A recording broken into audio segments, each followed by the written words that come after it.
The Last of Us Season 2 has gotten a lot of praise for its increased inclusion of Jeffrey Wright's Isaac compared to his brief, only 2-scene appearances in The Last of Us Part 2 game. His scenes in the show have been highly engaging, and even I've liked them. He's one of the few characters who seems to have carried over some of the nuance from their game portrayal to the show, and it does wonders. This fleshing out of Isaac's role in the narrative has led, however, to some comparative besmirching of the extent of his role in The Last of Us Part 2 that I will humbly not abide. It's nice that Jeffrey Wright wasn't wasted this time, and is actually being fully utilized. I've heard on the wind. It makes me grit my teeth.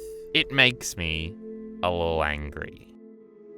Isaac's brevity in The Last of Us Part 2 is core to his effectiveness in the game, being both a character and a narrative device to reflect the wider themes of the game pertaining to perspective. He's also a clever bit of misdirection the game uses to highlight fault in the player's mindset and in turn Ellie's mindset, leading into the Abby perspective shift. This reaching backwards critique shows a misunderstanding, I think, of what makes Isaac work in the game. With Isaac, in the game, less is more. And just because more has worked in the context of the show, doesn't mean that that's how it should have been in the game, or that it would have been beneficial in the game. It's not as simple as more of a good thing, because that more would have undone core things that make the game as great as it is. Let me explain. The Abby story in The Last of Us Part 2 is a fascinating one. Not only because of the fact that the decision was made to have you play as her at all, but because the content of her story is not at all what you expect when you start. When the perspective shifts after the initial inciting incident flashback, and you are hit with Seattle Day 1, and the realization sets in that this is not going to be a brief encounter with Abby, you expect her story to be deeply entwined with Ellie's. You expect to see all the same events of the Ellie story just from Abby's perspective. But that's not what you get at all. Abby was not reacting to Ellie's carnage, chasing quickly behind her over the 3 days. She has no idea about any of it, until the very end.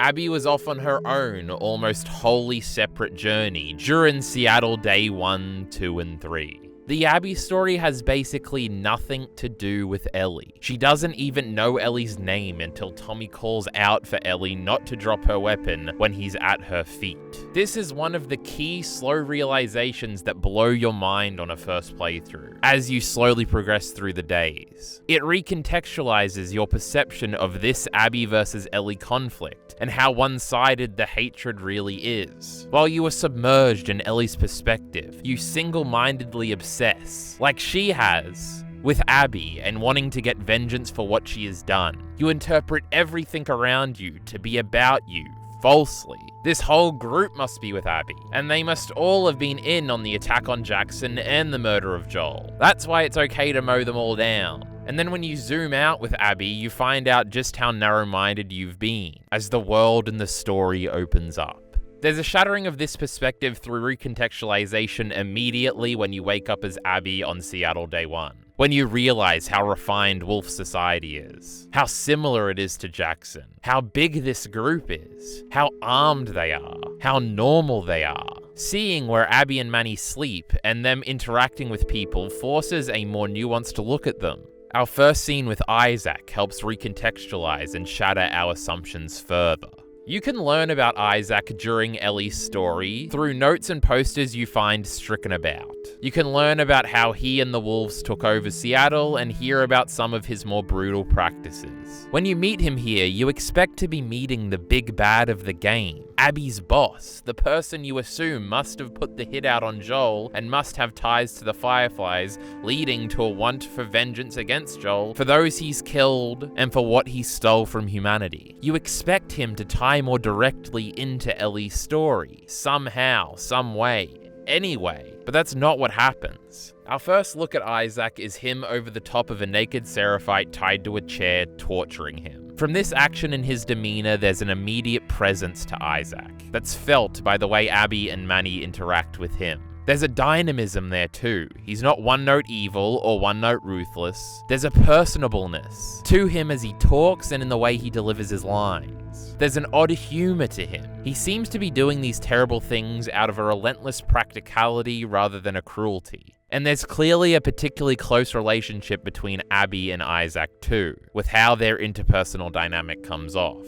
It feels very father-daughter. There's an important line here, however, where the recontextualization goes a little further, when Isaac brings up the Salt Lake crew and differentiates himself from them. It is then that you are able to infer that Isaac really had nothing to do with Joel's murder, and that these Joel-killing wolves you be mowing down so far throughout the game have likely never even heard of Joel, nor do they care or hold any personal grudge against him, Ellie, or the people of Jackson. It was just Abby and her core group of friends who were stationed at the Salt Lake City Hospital. Isaac is not a Firefly. The wolves have nothing to do with the Fireflies. These are completely different groups that the kids of the Fireflies largely joined when Joel gave them nowhere else to go. You'd assume Isaac would be seminal to this story, but he's not.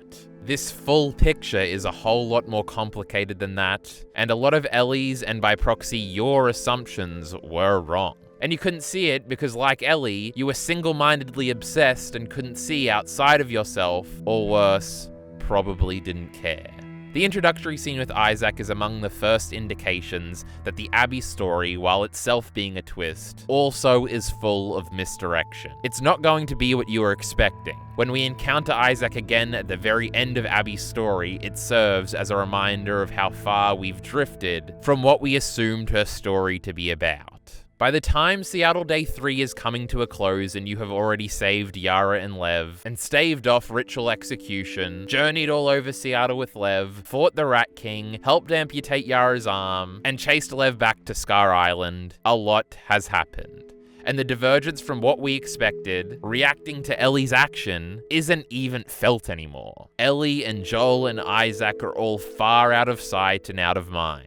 The Abby story has been completely different to what you expected, so when Yara is gunned down by a wolf during their escape, and Abby is forced to put herself between a wolf and Lev to protect him, and Isaac reappears on the front line, it's a stark moment of realization. Oh yeah, this guy, you think to yourself, before you are taken in by his presence again. It's a moment of registration, where you are forced to confront how much we've deviated from the expected path. This scene is one of the best in the game, Isaac's performance is incredible, and Abby's line delivery on "I'm not fucking moving" is tremendous. It would be her best line in the game if the "You are my people" line wasn't merely seconds away. This scene, however, ends when Yara unexpectedly shoots Isaac, killing him from behind before she's riddled with bullets, finishing her off, having saved Abby and Lev in the process. This unceremonious death for Isaac after only 2 scenes, when we anticipated so much more, reinforces that this and what we expected were not important to Abby's story like we assumed they must be.